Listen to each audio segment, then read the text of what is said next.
Committee in the December 2018 meeting. The platforms are based on the same philosophy TCA has adopted in previous years. Protect the agency's statutory authorities and ability to fund and complete capital improvement projects, support reliable, low-cost financing for federal loans, and advocate for streamlining of the project permitting process. Bob Naylor of Robert W. Naylor Advocacy is here today to present the state legislative platform, provide an update on activities in Sacramento, and answer any questions you may have. He'll be followed by Susan Lint of Aiken, Gump, Strauss, Hauer, and Feld, who will present the federal legislative platform, as well as an update on activities in Washington, D.C. And with that, I'd like to turn this over to Bob. Thank you.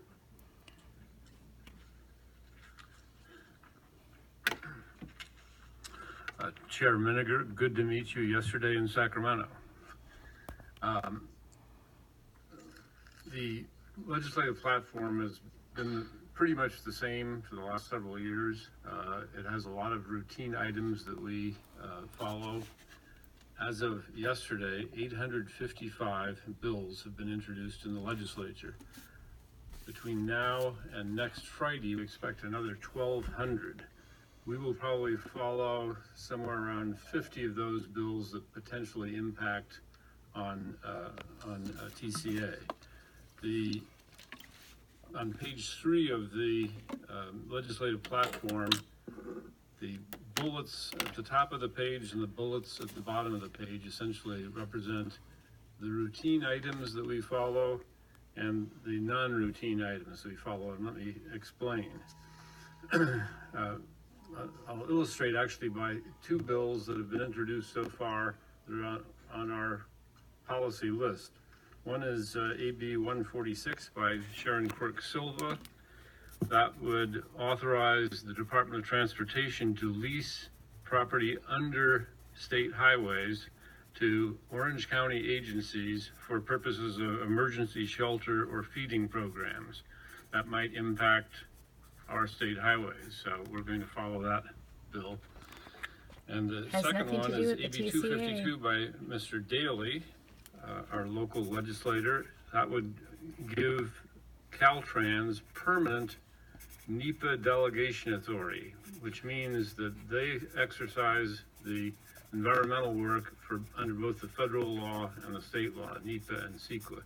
That's a big efficiency that was achieved by our federal efforts a few years ago, and it was adopted by the state on a temporary basis. It expires in 2020. This would make that permanent, so it's a very worthy idea. Another bill that we've been asked to follow, and this will all go to the appropriate committee, the Strategic Planning Committee, for discussion, is ACA 1 by Cecilia Aguirre Curry. That would lower the vote threshold on bonds that are secured by property taxes that are to be used for public infrastructure or housing from 2/3 to 55%. We met with her as part of our ongoing briefing process, and she specifically asked TCA to consider supporting that measure. So that'll go through the process.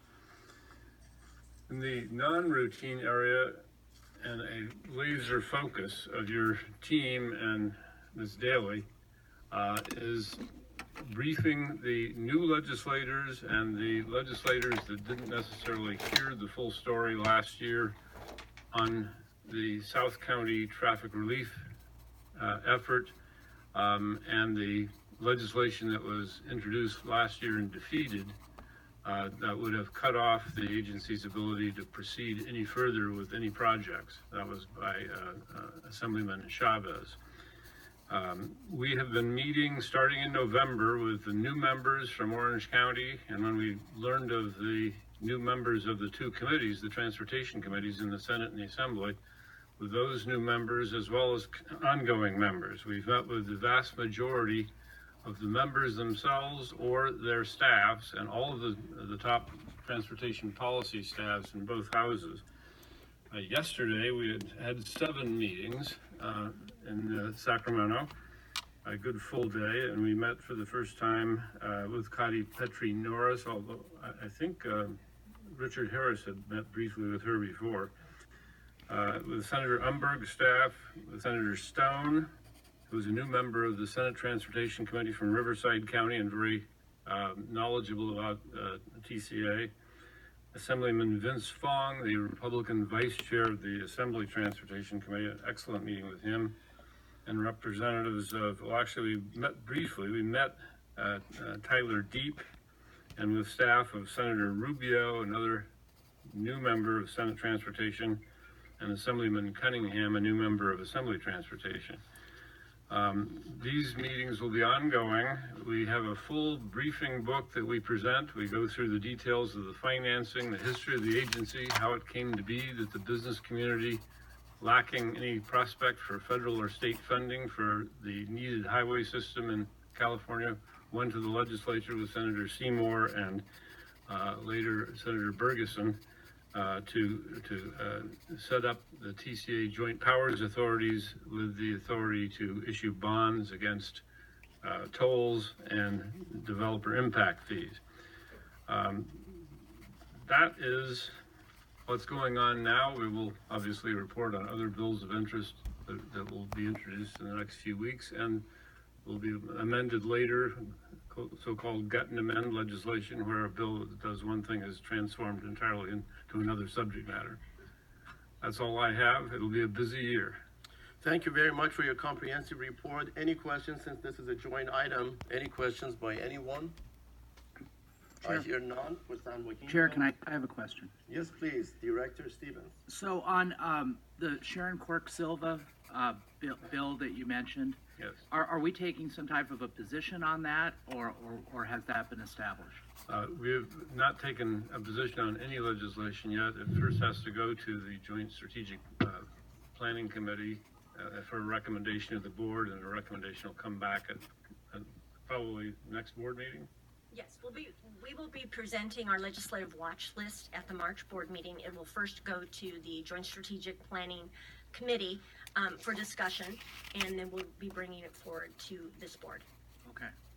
And where does that fall under these bullets, that the issue of using the leasing the land to address the homelessness issue? I have to say that is a new subject matter, but it's clearly within the area of interest of this agency. So, Right, just quickly to clarify, once we build the roads, we gave the land over to Caltrans. So they own the property that the roads are on, and so they would have that right because they're the property owner.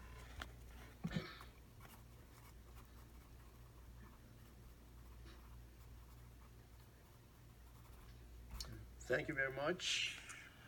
Motion by the. Excuse me, Chair Minigar, we also have Oh. Susan Lynch will be here from Aiken Government.